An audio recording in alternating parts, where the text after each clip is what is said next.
L'artiste. Super. Encore un but sensationnel.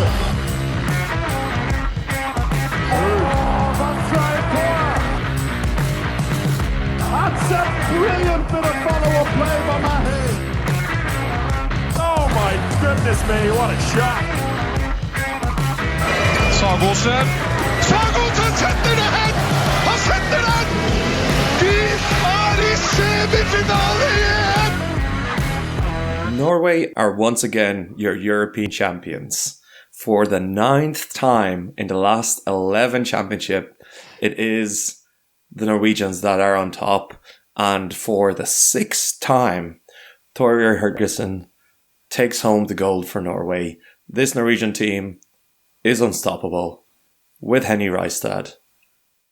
What else can you do? Denmark absolutely heartbroken, but Norway are just too good. Once again, it's going to be a fantastic Christmas in Norway. Traditions were upheld. How are you doing, Chris? Good, Alex. Yeah, it was, well, probably less heartbreaking for Denmark than it was 2 years ago when they were led by 4 with 15 minutes left to go and then just completely bottled it. Norway leaving absolutely no doubt in a 31-23 win. That it was like a monumental second half performance. Katrina Lunde getting her 7th title as well, which is astonishing. She wasn't even really needed. She wasn't needed. Didn't even need it for the final anyway. Yeah, it's there's no doubt about it. Like that game, I want to kind of jump ahead a little bit before we go back to the very start of the game, because I don't know about you, but I felt the final 5 minutes of the first half were the defining minutes there. They often are in these kind of games. Denmark were the better side in the first half. I think they had the chances to take a proper lead, and still somehow Norway snatch a 1-goal lead going into the break, and it was just like, well, you know, that is an omen for what's to come. And in the second half was complete domination, an utter smashing. Where do you think it all went wrong for Denmark today, Alex? Well, Norway didn't lose, so weren't in a losing position in a second half in any game in this championship. This is really one of the most dominant performances we've seen from a team at a major tournament. They really it didn't give anyone any crumbs to work with, and it took an incredible start from Anna Christensen and goals for Denmark to make us believe for a little bit. And I think Denmark were in the lead the latest in a game out of anyone else. I think about the 25th minute they had the lead. No one else had a lead after that. But what went wrong for me, I think, was discipline, and I think I'll stick with discipline, not quite poor refereeing. I think discipline for Denmark caused this kind of last 10-minute turnaround in the first half. They got a couple of 2 minutes, and what I noticed is that is the difference between the top teams in the women's game. So I think, and I was thinking about it during the game and during this tournament, because constantly in the big games, the games turn when there is a suspension for one of the teams, and the other team really takes advantage of being a player up. And I think it's generally down to the size of the players. Like when you look at a men's handball game, it's the same court. But if you have Dennis Christopans as your number 2 defender and you're a player down, he takes up so much space. And a lot of kind of male handball players take up so much space. Not so much the case for the women's handball players. And again, we're talking about, these are just the very fine margins between the top teams. But the best teams can absolutely decimate their opposition with a player down. And unfortunately, Denmark got a couple of 2 minutes. Rikke Iversen was unlucky with one. One was justified, then quite unlucky with a second 2 minutes, which then eventually led to a red card for her. And, you know, she has been such a rock for them. And I think that discipline was the tide changing, and then they couldn't get back. There is a nice stat here in SofaScore, which is goals in power play, and also shows shorthanded goals. And the score there for when Denmark were players short was 6-3 to Norway. So it gives a little bit of an insight into that. Whereas when Denmark had their player up situations, it was just 2-1. But of course they had less time to deal with that. But such a weird start to the game, like a really nervy start to the game, I feel as well, like where Denmark, if they were kind of at 100%, might have been able to take more advantage of it. Norway went 8.5 minutes at the beginning before they scored. Like, it truly was an incredible start from Anna Christensen. Anna Christensen saved 7 of her first 10 shots. Yeah, it was phenomenal, and laid the foundation for like the kind of lead that you think Denmark need to have in the first half in order to win this game. But like it felt like controlled attack that they showed in the semi-final was almost there when it didn't need to be. In a way, it didn't feel like the body language was there, that they really wanted to throw themselves in and take those chances. There was a little bit of either nerves or too much respect given to Norway at the beginning of the game, and he felt like that could have gone very differently had they really like taken that game by the scruff of the neck, which they 100% had a chance to do. But they basically made it so that Norway didn't really have to panic. It took them so long to get the first goal. They maybe should have been 5-0 down. Instead, they were level then after a few minutes. So it didn't. In those situations, we often say like a team can go 3 or 4 down right at the beginning, but it doesn't really matter because they just need a little streak to get back in. And by the 16th minute, I was 7 minutes 50 seconds before they scored the first goal to make it 2-1. So it was like chance gone. Good luck. And from there, of course, they still had a chance. They were keeping their noses in front for the vast majority of the game, the first half. But then for the last couple of minutes, then Norway finally took the lead. And then the second half, the start was just phenomenal. And I want to ask you about, given a lot of credit to Anna Christensen. She did brilliantly in that first half. She was given the MVP of the entire tournament, officially. Why wasn't she brought off in the second half? I was going to ask you the exact same question. I was waiting to ask you. Screaming at the TV. 1 save in the second half, and you have Sandra Toft, Danish handball soon-to-be legend, reigning Champions League winner. Was it like a point being made that like, no, you're not my goalkeeper at this tournament? You're not coming on? It must be something. If so, that is way too petty. There must be something to it more than just faith in Anna Christensen. Because I think as a goalkeeper, it's just you need a break sometimes. If you've conceded 20 shots in a row, which she did, more than that, you're completely out of the game. You need that like refresh. You need to maybe watch what's going on from the outside. And I think what better impact goalkeepers than Sandra Toft to bring in?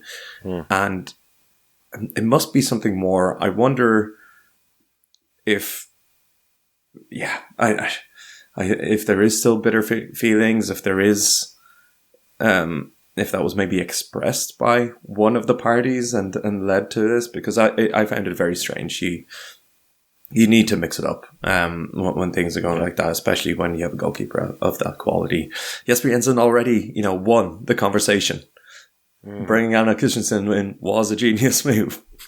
And you say she got MVP of the tournament, but that is the flaw of selecting an MVP before the final, because that's even worse, Alex. They announced it after the final. They announced it after the final. It was the rest. But surely they could have. But they didn't. I don't think they actually waited to make the decision until after the final. I don't know. I think this is why would you hinder yourself by not taking the chance to change it? because when your goalkeeper who's going to win MVP is on a 5% save rate in the second half, 1 from 19 shots, then it's bad luck. But I mean, the Norwegians just thought it was hilarious. They were looking at the social media posts, and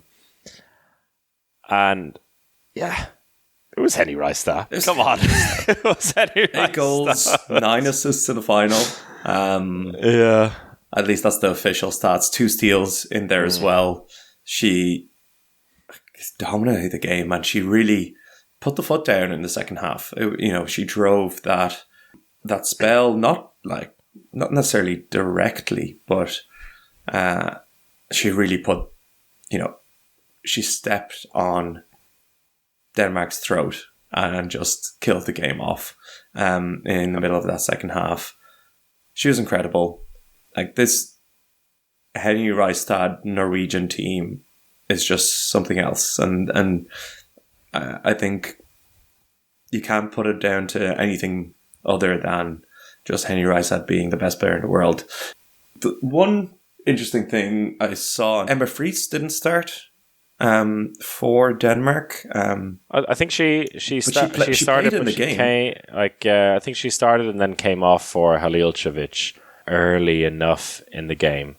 It was Halilcevic who was on for most of the game. Emma Friis which is a strange decision. I don't know why. It didn't seem like Emma Friis was injured.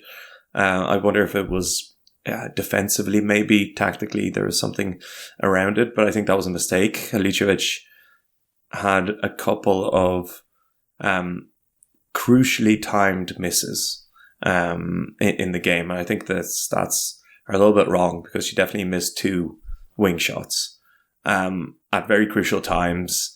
Type of goals that Emma Friis eats for breakfast. That was probably a strange choice from Jesper Jensen. And then just sticking with the 7-on-6. Like, it was a disaster. The 7-on-6 was a disaster. Norway were absolutely ready for it. And they're a very long team. They're a tall team. Yeah. Henny Rystad. They've got wingspan. Kari Brazzadali. They've got wingspan. And they were able to basically get in the way of a lot of the space that Denmark's 7-on-6 had created in this tournament. There's really 2 that passed to the line from Anna Mette Hansen going around on the left and then working all the way to the right. And Norway just had hands everywhere. They were very strategically placed. They had obviously studied it so much and shut Denmark down. And again, they stayed with that 7-on-6. They didn't. Mette Tranborg didn't get a run out. Kinberg, the other left-hander in the backcourt, didn't play a minute. Give it a try. Play with a left-hander in the team when the attack is just floundering so much. You have to switch it up, and I don't know what really. Like, it felt like the whole Danish team completely gave up, including their coach. He's like, well, and we're going to do this, and the same thing's going to happen all over again. Yeah, and it makes me wonder, because we had this conversation this time last year when France beat Norway in the World Championship final. And there was we were laughing about the fact that there was reports that the 2 teams would go on a training camp before the Olympics with one another, and how they were kind of seeing that as they're going to keep pushing each other. I think Denmark need to avoid Norway now for a while. They need to stop playing against them in the Golden League. They need to stop having all these preparation matches, because at times, even in the first half, and maybe that had a little bit to do with their kind of hesitant start, but particularly in the second half, it felt like not a major championship final, but a Golden League match, which kind of Denmark knew they were going to lose, and it was going to be okay. I think they know each other far too well, and that only benefits one team. And now that a new coach is coming in for Norway, Denmark just need to go and trust themselves and not give Norway the upper hand, not give Norway that information, because it's proving to be more times than not in Norway's favour that they keep playing against these two of the big three. And I think the other reason for me is a little bit of the toll of the tournament, being much more on Denmark. So in the first half, Helena Elver seemed to be playing with an injury. She was still playing, and I would say she played well, but she was definitely hindered, and that led to her missing opportunities that she hasn't done in this whole tournament.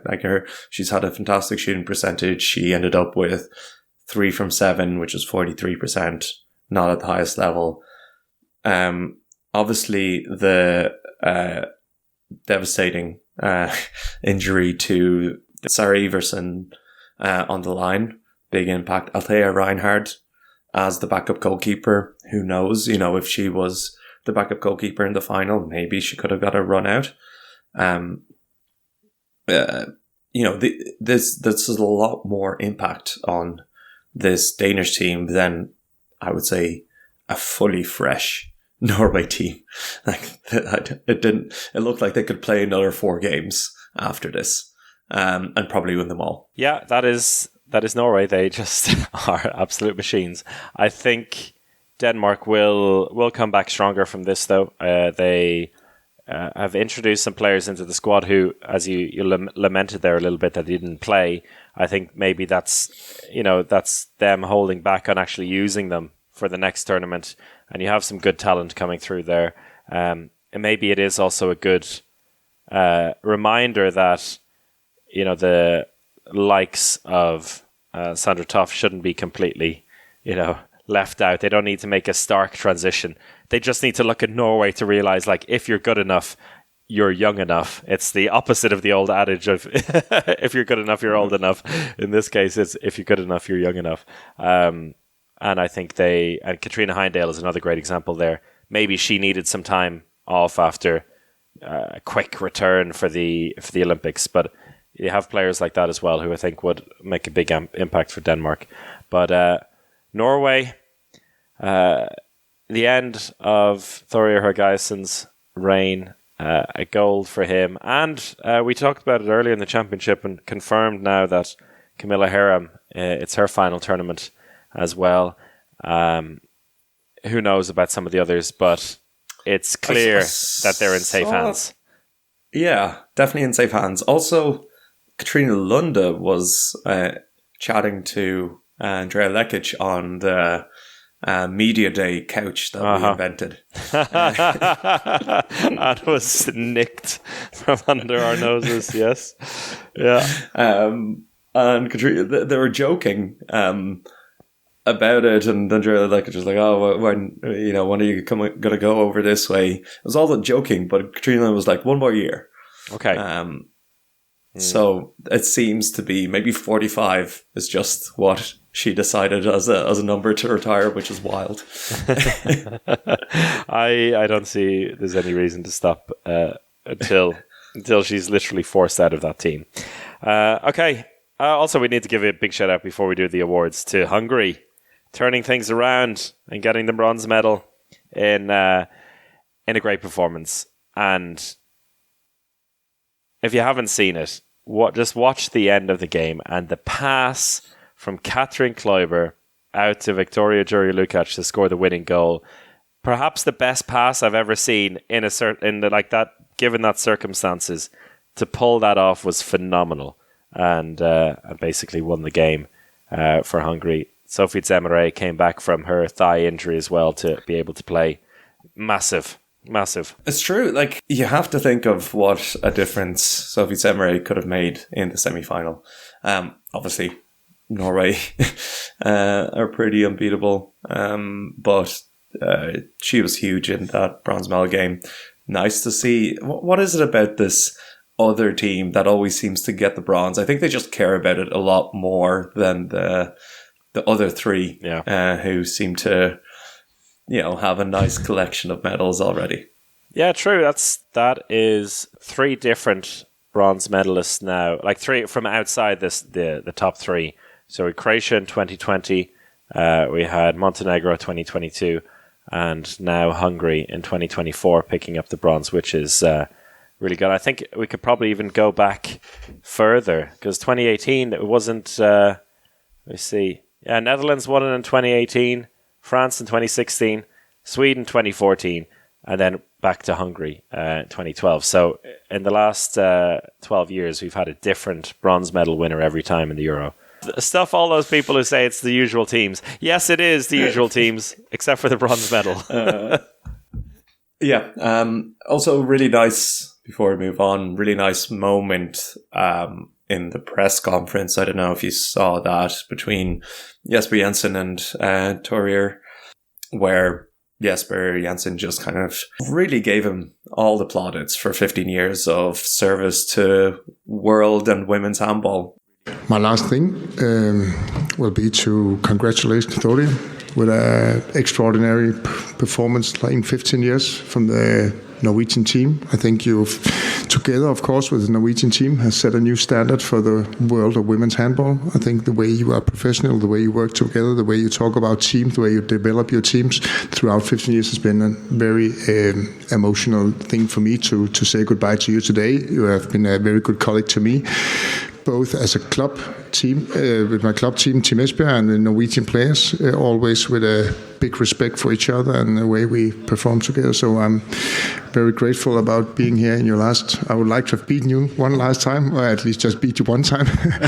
But I think you should be proud. You've set a new standard for women's handball. So from the bottom of my heart, the deepest respect and congratulations with the win. I brought you a present when I left Denmark.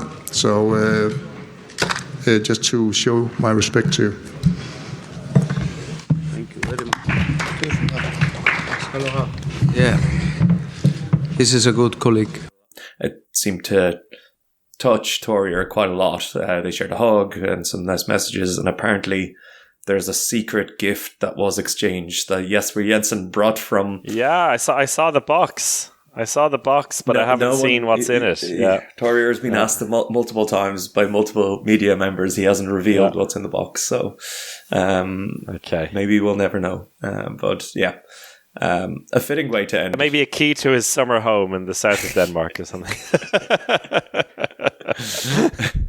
Come and visit sometime. And that leaves Jesper Jensen, the last man standing of that trio.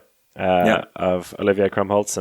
Maybe he sees himself as the man who will kind of continue now with Denmark. He's still very, very young. And as we have seen only a few days ago, we were giving him all the plaudits for masterminding that win over France. So I think his time will come. All right, let's bang out some Women's EHF Euro 2024 alternative awards. I found a couple of these categories quite difficult, Alex. I'm going to be honest with you. I have some suggestions for some, but not all of them. So, as we have, we don't always have to be. It can be like the Olympics in the early 20th century. There doesn't have to be a gold medal winner in each of them. Let's go through them anyway and see what we have. I do think, because we've given out a lot of these awards for many years now, and we don't really want to pick the same players. Like if we're, we can't pick Lena Haugstad as a butter knife again. And I haven't. Exactly. So it does get more and more difficult. There's a bit of transition. So hopefully, the next generation starts picking up these medals. Absolutely. But, Swiss Army knife, as always, right? Yeah, we kick off with Swiss Army knife, which is a player who's kind of been outstanding in being able to do literally anything for their team, being versatile, being not always the very best at things, but I think in women's handball, and with my suggestion, this person just happens to also be the very best at some of the things they do for their team. Shall I give you my nomination here? Yes, I have a feeling we might have the same one, but I have a strong one for the Swiss Army knife. Okay, well, my suggestion for the Swiss Army knife is Georgina Jakovic. Oh, interesting. Different to yours? Different to mine. Okay, good. So that's why I kind of put in that caveat of just like Georgina Jankovic happening to be the best in her team for a lot of things. She is a player who, for Montenegro, played in the center of defense, played as the playmaker, like with all the assists possible, and then also just doing what she does at her very best, which is bang in goals from long range. And, well, basically wherever on the court she's needed. I think she pretty much scored a goal anywhere between the left and right back positions on the court. Back after 11 months injured as well, and threw her body on the line with interceptions, big tackles, injuries, 2-minute suspensions, red cards, and a lot of goals and assists as well. So she's my nod for that one. It's a good nomination. I think you might fall foul to one of the crucial rules is that it's a gold-plated Swiss Army knife. Georgina Jankovic as one of the best players in the tournament. I agree, but there is a perfect Swiss Army knife from my perspective in this tournament. The most perfect one. And her semi-final stat line of 3 goals, 100%, 4 assists, and 3 steals is a Swiss Army knife in a semi-final. Is it a Norwegian? It is. Is it? Stine Skålgrand. Yes. As a right winger for many years for this Norwegian team, she's had to step into Nora Mørk's shoes at right back with no other top level left-handers in the Norwegian team, and she's done it incredibly well. And I think that semi-final performance against Hungary is the perfect Swiss Army knife performance. Yep. She's not the best player, but without her, I don't know where Norway would be. There you go. I like it. I think I'm happy to go along with that. Stine Skålgrand as the Swiss Army knife. Yeah, it's a great one. Very fitting that it's a Norwegian as well, seeing as our OG one. One of the OG ones was Christian O'Sullivan. Very much of that mould for sure. Okay. Congratulations, Stine. The Swiss cheese. Do you have one for me? I do have one. And as Paul Ray might say, ironically, it's Switzerland. The Swiss women's national team are the Swiss cheese of this competition. They finish a very creditable 12th, right in the mid-table. But goodness me, are they bad at defending? Alex, 182 goals conceded in the 5 main round games, which brings us an average of 36.4 per game. 29 goals more than the next worst. They were very entertaining in all of their matches. They were able to score a lot of goals, but they conceded an awful lot as well. They are my nomination for that. It's not a specific player, but the team as a whole, very full of Swiss cheese holes. I think it's a very strong nomination. And very fitting, so I'm happy to go with that. It's nice to give it to a team or a player that's not bad as well. Just like exactly, they were fairly good. It's a perfect one. I don't want to throw any players under the bus. Let's throw the whole country to Switzerland. Where do you want to go to next then? What do you have on your list?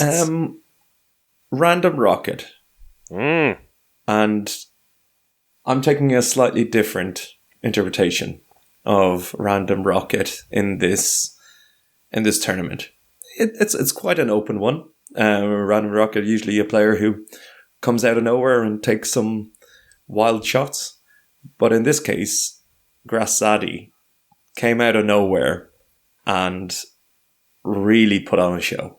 And I think that she is also a player who can rocket in a standing shot, so I think it is still fitting in that part of the category. But her resurgence was really a pleasure to see. I gave her loads of shit. I said she shouldn't be in the squad. That was what I said. She's also had a tough time. She has bounced from club to club for the last really 4 or 5 seasons without really settling anywhere, really starting when she went to Rostov-Don. Then everything happened in Russia. She had to come back to Metz for a while, CSM Bucharesti, and then at Krim, which is probably quite a step down for her. Probably, Krim's still top club, but weird direction. But she's managed to get invigorated, and while France didn't get a medal in a tournament, she was a standout for me. Yeah, that's a good one, because Random Rocket, I didn't have, like, she came across my mind for sure, also because of what she said, her ability to also rocket some in. But besides that, there was none that really stood out to me in the classic sense. So I'm happy to go with your alternative approach for the alternative awards. So that's good. Let's go and give Grassari the nod for that one. I have one for Butter Knife. Would you like to hear it? Oh, yeah, hit me. This is a player who at the Olympics and this is what I think is quite funny about this. At the Olympics, she was a bit of a Swiss Army knife, because she came into the squad after a bit of a surprise that she was included in the 14-player squad for Sweden. This is Karin Strömberg, and ended up playing on the line a little bit. Had to be versatile and just fit in wherever. But here at this championship, where Sweden could play 16 in every game, she literally had one job, and it's the most specific handball job I've ever seen. Sweden have a set team for when they're warming up, when there is a suspension, and she plays as the playmaker for that. No other time. She came on maybe 2 times in their 7 games besides that to fill in for somebody, but she came in and played centre back in the attack when Sweden are warming up, and that is it. And if that is as much of a butter knife as I could see for anyone. That's a pretty good one. I like these tactical innovation butter knives that women's handball seems to bring us in each European Championship. And while, we saw Sweden do it at the Olympics, I think you're exactly right. That's such a strange tactic, such a specific role for Karin Strömberg. Must be hard as well, right? Because you're sitting cold for the whole time, and then it's like, oh, we're warming up now, in you go. You have to deliver now for exactly 2 attacks before you're off again. It's really not. And they didn't even, when they went 7-on-6, she wasn't involved. Only when it was 6-on-5. It's mad. But every time, without fail, every time they would take whoever was on the court off. Yamina Roberts to go at left back, Karin Strömberg in the centre. They would be the 2 who have to be there in every player-up situation. I think that's a good one. Okay, I think that's let's go for it. As I would say, that's what's even less useful than a butter knife for the world, like a toothpick. Well, it's funny. In Sweden and probably in Denmark as well, there's the plastic butter knives, the ones that are very specific. The ones that you only use for scooping the butter out, or cheese slicer. For the barrels of cheese. I think the cheese, a Scandinavian cheese slicer. It's very Scandinavian. Might be the most specific. So that's my butter knife. What else have you got up here on your list here? Are you ready for Šipoš? Maybe a breakout star. I found Adrian Šipoš award for excellence in shithousery very difficult this time. So I don't know if you have one. If you want to throw one out there and convince me, then I'm ready for it. I agree. The shithousery element there with this championship, and I'm not quite sure it was. I mean, for context, we were treated at the last Women's Euro to Spain, throwing the ball away and giving it back to Germany in order to qualify with 2 main round points and knock Poland out of the competition. This is the upper echelon of it 2 years ago. So we were really finding something that anywhere compares with that in a player or an action is really hard. Yeah, what I came with was Rika Iversen. Because she's a tough defender. And remember, the origin of the Shippas award is that you do get away with making a hard tackle, hitting, maybe a little elbow. And she got a red card in the final. Maybe it was a little bit harsh. It wasn't which is also very fitting for but getting away with it until the final and getting a red card. So that's my nomination. But can we leave it vacant for this one? I know it's our favourite award, but it just seems like this year it wasn't quite. Yeah, if you feel like your nomination doesn't quite cut the mustard, then I think we should leave it unawarded this time and maintain its glamour. A good silver medal for Rika Iversen, though. There is an award, but yeah, there is yes, I also have it in mind. The other award, yes, we saved that for last, though. Oh, you got more? I have two more awards before that. The Breakout and Catch Me If You Can. I have people for that. What is the Catch Me If You Can again? This is the question every year. It is either someone who it's the Geetzels of this world. It's people who are so slippery and good and get away from players, get away from things, and just impossible to be caught. And there is, for me, also on what is likely seemingly to be her last major tournament, I have to nominate Camilla Herem, because is there another player in world handball who, if you close your eyes and picture her streaking away with the defense, not even now, the attack turned defense barely turned around, and she's off streaking away, about to score on the counter attack. She did it in the final as well. She is astonishing. She shouldn't retire from international handball. She's clearly still good enough. She's still maybe doesn't feel like she's as fast as she was, but her timing on the counter-attack is ludicrous. Did you see her goal, which was it was a very nice fast break where classic style, caught it with one hand, spun it kind of the other way around the goalkeeper. It went wildly viral. Yes, against the Netherlands. Yeah, it got picked up on. I don't know if it went fully viral on Instagram, but it got picked up by those random video aggregators on Twitter, which just post random stuff, and got something like 20 million views. So yeah, huge everywhere. Like a stat here, and I think it kind of I don't know if it highlights a mistake here on the EHF side, but one thing which is undeniable: 28 goals at 82%. Brilliant record there. According to the EHF stats, only 5 of her 28 goals were recorded on the wing. So I don't know how many of those are actually fast breaks or the things, but there's an awful lot of counter-attack goals that she scores, and it is like a definition of, if you want to learn how to counter-attack, just like watch her for 60 minutes and see what she does. That is a fitting. If she didn't get one in her career, she gets the Catch Me If You Can award for sure. I don't have anyone to compete with that. Breakout? There's got to be a couple here to discuss. So obviously, I think Petra Simon, she won the young player, the official EHF young player. She's definitely a breakout star.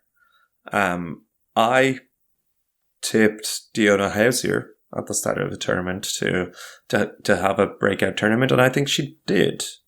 Scoring 40 goals, 9 top scorer overall, and of course 2 games less than a lot of the players above. Could you even say that Petra Vamos was a bit of a breakout star for Hungary? Yeah, I would say so. I mean, my only thing against Diona Hausier is that I think on this podcast she was first mentioned like 6 years ago, as like a player to watch out for at a championship. She's still like been playing for the Netherlands since 2017, but has been their best right back for a while now. She had a reaching upper echelon level of performance. But yeah, for me, like you could pick anyone in the Hungary team almost. I wrote down the Petras, plural, and Semere as well, because someone who was kind of come out of nowhere in that sense, and at the age of 30, it's like that feels quite significant as well for her career. So they would be my ones. I like Vamos. I think is a great one because she has become like a proper leader on this team, and it displayed things that I think none of us really knew she had at that level. A couple of other, let's go with some honorable mentions. Yeah. One real, I don't know if she's a star yet, but one just wild performance was Tabea Schmidt for Switzerland, the line player. 21 years old. So very, very young, still plays for Copenhagen in Denmark. She scored 44 goals in 7 games. 69% in the end. She took 7 meters, but she was the 5th highest scorer in the whole competition, and she's a line player for Switzerland. So that's a massive breakout. That's one for everyone to keep in mind for the next fantasy team. Look out for someone like that who'll be under the radar. Yeah. Then I think Bianca Bazilou for Romania. I think Romania probably deserve an honourable mention. Bazilou, not a new player at all, 27 years old, but in this iteration of Romania, she was their best player, and they played very well. So I think she's more of an honourable mention. And then Tala Dela for me is probably it is a real definition of breakout, because she's been around, but she really broke out into a star in this one. And Helena Elver for Denmark. So quite a few there. But we should probably give it to a Hungarian player. Yes, the Norwegians getting enough championships and awards. Who tickles your fancy then of the three? I mentioned the 2 Petras and Semere. I feel like if Semere played the semi-final, give it to her. Mm-hmm. But honestly, I'm leaning towards Petra Simon, because I think she captured imaginations more than the other 2 players. And maybe it's early for her. She's only 20 years old. Yeah. She's going to win a lot of awards. But I think really the talent there is so evident to see that I'd give it to Petra Simon. Even that loss in the semi-final to Norway, she looked like a player who was really comfortable playing at that level in the semi-final of the Euro for the first time at 20. It was quite revealing as well about what's going to come from her, and I think we don't need to tell the Hungarians they can be excited about her. I think they already are. There's one other award that sometimes we give, sometimes we don't. I think you were going to mention it there earlier. It is, and I was trying to think of the name, but I think it was the Golden Spoon, right? Sticking with our cutlery theme. Yes, it was. The Golden Spoon, of course, is for an outstanding moment in a championship. So, not something that happens every single time. I think the only winner of the Golden Spoon, on the women's side at least, was Henny Reistad in the semi-final in 2022? Last year in the World Championship, 2023. In 2023 in the World Championship. And that was that astonishing last second go from 12 meters to send Norway through to the final. And she had an incredible performance in that game as well. I think one of the best we've ever seen. So it's for the best moment or performance that really will be remembered for longer than just a championship cycle. And I think we do have a moment, right, Chris? Oh, tell me. Well, you're the one who brought it up earlier, and I think the assist from Katrina Kluivert. Oh, yes. Oh, true. Yeah. I was like, what did I bring up? Yeah. Holy moly, what an assist. It was the final attack for Hungary in that game. They had to defend a little bit afterwards, so it wasn't the very last thing that happened. But I don't know about you, but when I was watching it and seeing that last Hungary attack, all I could think of was like, oh, yeah, this is where it all falls apart. This is where France get a steal, or there's an attacker foul, France go down the other end and win the game. And like the dream, all the good vibes of Hungary for the last 2 weeks amount to no medal, to a brave fourth place finish. But, and it almost happened, the ball spilled loose, and Kluivert basically had to come up with one of those, it's like one of those passes that you will remember if you watched it for a long time, and it will probably have to keep coming up over and over again, because it was like, if it was in America, in American sports, it'd be one of those like things you see in slow motion every year. Those compilation moments in sport, as she flung that pass out, basically a blind pass, just trusting that she had the ability to do it, and that her winger in Victoria Jury-Lukacs could get her hands on it.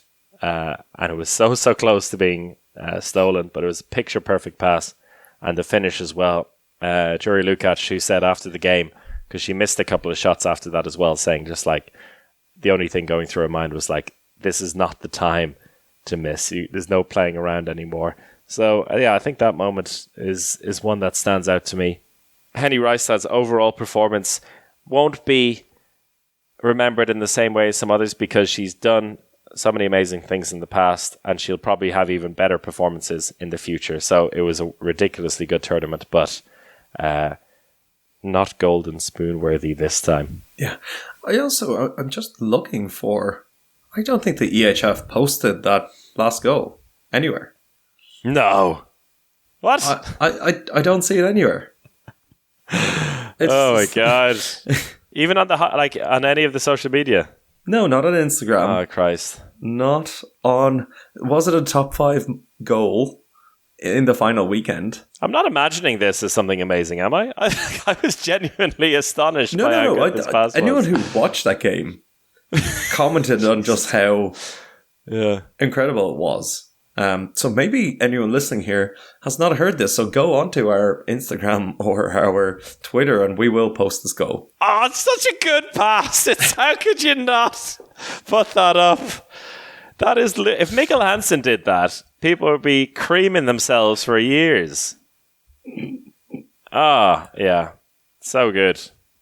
The reverse angle of she was pushed away, her back is turned, she's 13, 14 meters away from goal and lays off this picture-perfect pass. Oh, yeah. All right. There you go. Thank you, everyone who has listened to the podcast throughout the Women's Euros. Thank you for everyone on Patreon who supported us. Do sign up now. The World Championships are coming up on the men's side, and we will be the best place to cover it. You know we will be the best place to cover, listen, to understand what's going on. We'll have lots of podcasts coming your way. We'll have lots of activities, fantasy games, and we should announce the winner of our Hold It, actually, before we go. And I think many people know who he is, and he really came in, flexed on all of us, a guy who doesn't even really watch women's handball, but and the big prize goes to goes to Rasmus Boysen, of course, with clearly a brilliant performance. I think he pretty much led from start to finish. I was on top for like one day, but it didn't last very long. Fries from Desire with me in 4th place. Alex, Raging Rystar? 7th. But I have to say I did